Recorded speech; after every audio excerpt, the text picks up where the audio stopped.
Hello everybody, welcome to Poli Games. I'm your host Joseph, and I'm making a video today because I am utterly terrified. These are my first thoughts, my first impressions of Resident Evil 7 Biohazard. So before we get into it, just so you know my background when it comes to horror games, I'm not a horror games aficionado. This is actually my first entry into the Resident Evil games, believe it or not. Everybody's, when I tell them that, are like, what? Play 4, I understand. I'm a casual horror game fan. My favorite horror game has to be Dead Space 1. Dead Space 2 is a close second. Did not like Dead Space 3, too much of an action game.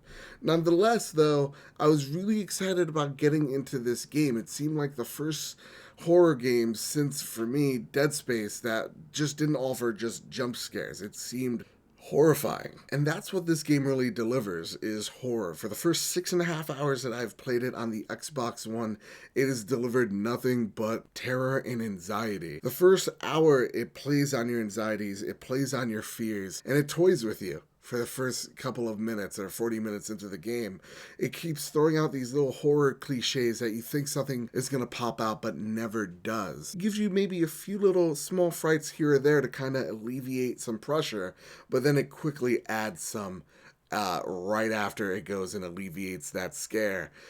The game is amazing. After that first scare, it gives you something else. It gives you dread. Because you're in that first person mode, you know, the walls, the whole house feels claustrophobic. You feel trapped and you can't escape. And they play on that. The developers, they're some sadistic sons of bitches, because usually in a game where you get like a gun or you get an axe, you feel all right. You feel like, okay, well, at least I have this and I can defend myself. But Resident Evil plays with you. They'll take those things away from you. They'll show you that those mean nothing, that they could take those things away, or even if you want to shoot someone in the head, they don't go down after the first shot, the second shot, the third shot, the fourth shot. Get what I'm saying here? They don't fucking drop. You know, you could, once you pick up a shotgun, you go, ho, ho, ho, I have a shotgun. But it doesn't work like that, John McClane. They're still going to get the fuck back up. And that is the terrifying thing about this game, is just the family you meet are so sadistic and so weird and so crude. And the environment you're in is just, it's perfect. It's a perfect horror mansion, and that feeling of dread never leaves. No matter what gun you're in, no matter what safe area you're in, you never feel safe. There is no comfort zone here in this game, and that's what I really like about this game. You know, in Dead Space, it gave me the same feeling that every 10-15 minutes while I'm playing this game, I have to take a 10-minute break because my anxiety is just, it builds up. I'm already an anxious person. I don't know why I'm giving myself this punishment, but I have to stop. I have to take a break. I have to take a breather. I have to get maybe a water or something to calm my nerves. And then once I'm back in, it plays on that again. And it's just like everything just is on your back once again where you left off. That sense of dread, that sense of what's behind that door, who's behind that door.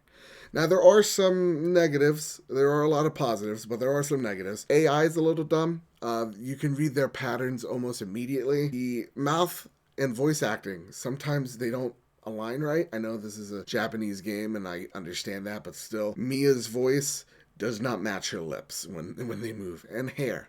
Hair looks kind of dumb in this game. But other than that, the best thing about this game is the first-person element to the game.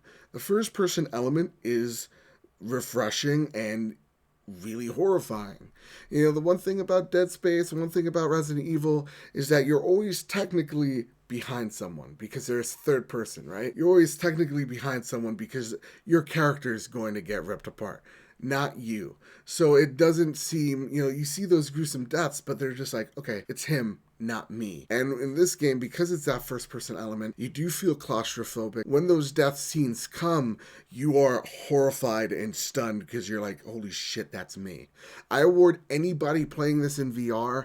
I tried it and it has reevaluated what I feel about VR, and that is, sadly, I just get motion sick now. I guess it comes with the old age. I can't do VR anymore. But with that, yeah. Other than that, I love the game so far. Like I said, I have it on Xbox One. I tried it on PlayStation 4 for the VR, and I couldn't stomach it. But I do have, it looks like, a small stomach when it comes to VR. So take that with you know, however you'd like it. So, for all that said, though, I love this game. This is really great so far. Scared shitless and somehow want to go back to it. Feels weird. So, with all that said, everything out of the way, yeah, if I had to rate this game, which I hate doing, I'd give it about an 8.5, 9 even. Really fantastic. I'm really loving this game. And I want to know what you guys think. If you guys are playing it, what do you think of Resident Evil 7? Let me know in the comment section down below. And if you are a big Resident Evil fan, let me know what the next Resident Evil I should play. Let me guess, it's 4. So with all that said, with all that out of the way, everybody, I hope you enjoy your day. Hope you enjoy your game. And please like, share, subscribe. It helps us out. Shows me that you care. And here at Poli Games, we don't care what you game on, whether it's an Xbox, PlayStation, PC, Nintendo Switch, your mobile. As long as you game, that's what matters to us here. And everybody have a great day.